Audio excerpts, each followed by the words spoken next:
In this video, I will show you how to capitalize first letters in Microsoft Excel.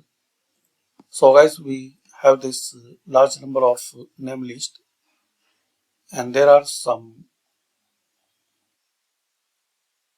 names with small letters, some mix.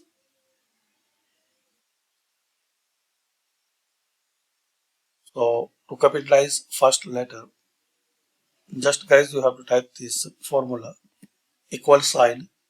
Now type proper.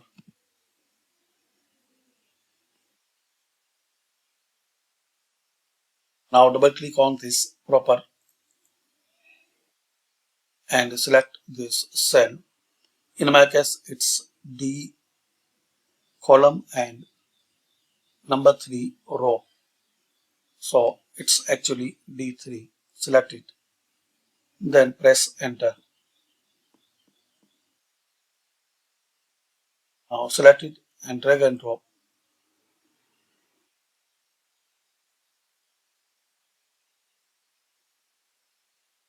So this way you can capitalize first letters in Excel.